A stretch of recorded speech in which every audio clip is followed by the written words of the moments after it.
अस्सलाम वालेकुम व्यूअर्स, मैं Aafaq Rashid global state and builders के प्लेटफॉर्म से आपकी खिदमत में हाजिर हूँ। उम्मीद करता हूँ आप सब खैरियत से होंगे।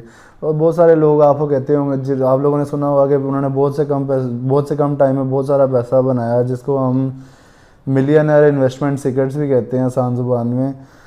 तो किस तरह वो, अब जिस तरह हम कोविड की बात करें, जब कोविड का दौर आया तो लोगों ने बहुत सा उस अपॉर्चुनिटी को, उस पैंडेमिक सिचुएशन को अपॉर्चुनिटी बना के किस तरह उधर से पैसा कमाया। जिस तरह 10 रुपये वाला, आप एक घर की छोटी सी एग्जांपल दूँ तो 10 रुपये वाला मास्क 50-50 रुपये का लोगों ने बेचा, 100 वाली शीशी सैनिटाइज़र की 250-250 रुपये की बिकी। तो उस तरह किस तरह लोगों ने उस पैंडेमिक सिचुएशन की में घबराने के बजाय उसको अपॉर्चुनिटी बनाकर उससे पैसे कमाए, किस तरह उस अपॉर्चुनिटी को गेन किया।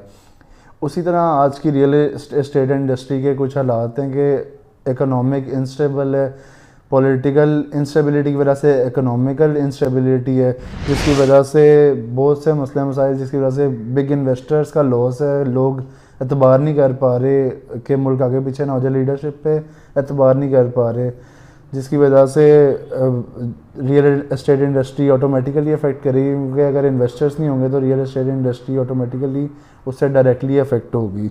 उसके अलावा ओवरसीज़ पाकिस्तानीज़ हैं, जब इमरान खान साहब की हुकूमत थी तो ओवरसीज़ पाकिस्तानी लीडरशिप के ऊपर एतबार करके पैसे भेज देते थे, या अकाउंट्स के अंदर पैसे, डिजिटल अकाउंट्स में पैसे आते थे।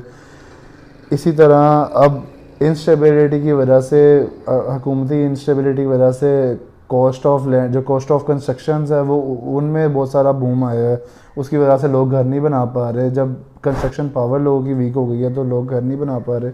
हर किसी का शौक़ होता है, लेकिन शौक़ ज़ाहिर सी बात है पैसों से पूरा होता है। जब लोगों के पास पैसे नहीं है तो वो घर नहीं बना पा रहे, कंस्ट्रक्शन कॉस्ट डबल हो चुकी हुई है। इस तरह कोविड की मैंने आपसे पहले बात की, तब पैंडेमिक सिचुएशन क्रिएट हुई थी। आज फिर अब मुल्की हालात की वजह से में लोगों ने घबरा के, अब जिस तरह हमारा ग्रुप है या और बड़े इन्वेस्टर्स हैं, 2-4 किसी भी सोसाइटी के हम 2-4 5-5 हज़ार प्लॉट उठाते हैं, तो वो सारे अब लोगों ने घबरा के 8-10 फाइलें भी, इसके बाद 500-1000 फाइल्स भी हैं, सब ने एकदम से घबराओ, हेजिटेट हुए सारे। एक तो सब ने अपना जो माल, सब ने अपनी इन्वेस्टमेंट्स मार्केट में थ्रो कर दी बगैर देखे, बगैर समझे, घबरा के कि कुछ होने लगा, बड़ा हल्ला मच गई और सब ने अपनी इन्वेस्टमेंट जो है वो थ्रो कर दी मार्केट के अंदर। अब इसकी वजह से अब इन हालात में मसले मसाइल आ गए, लोग घबरा गए, घबराओ का शिकार हो गए सारे लोग।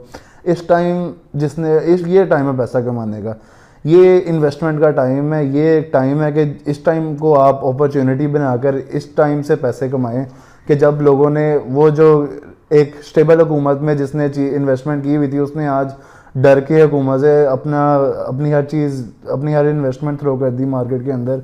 अच्छे पैसों में जो खाम माल बन गया लोगों की नज़रों में, वो अब एक स्मार्ट इन्वेस्टर इस टाइम वो माल उठाएगा और उसको जब हुकूमत स्टेबल हो जाएगी, जब गवर्नमेंट स्टेबल हो जाएगी, उस टाइम बेचेगा। अब अगर उसने यहाँ पे हुकूमत थी, यहाँ पे आई, चले यहाँ पे नहीं तो यहाँ तक तो हुकूमत जाएगी। तो अगर 100 रुपये की चीज़ उठाई हुई है, वो चलो 50 की उठाई, 100 वाली चीज़ तो 75 की तो बिकेगी, ऑटोमेटिकली फ़ायदा हुआ। इस टाइम जो एतमाद के टाइम है, इस टाइम जिसने उठाया वो एतमाद के पैसे देता है। वो एतमाद गिर भी सकता है, लेकिन जब गिरा हुआ है, जब हर चीज़ टूटी हुई है, हुकूमत इंस्टेबल है, जब मार्केट डाउन में चीज़ उठाई हुई है, तो जाहिर सी बात है उसने प्रॉफिट पे ही जाना है, वो और मज़ीद तो नहीं गिर सकती।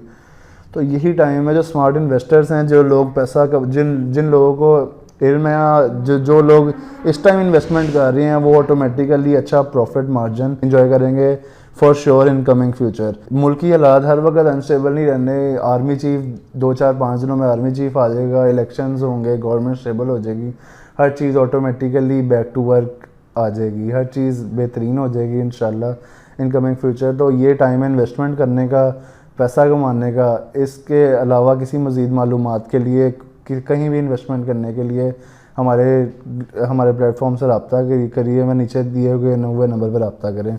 शुक्रिया। आज की सरमायाकारी, कल का मुनाफा।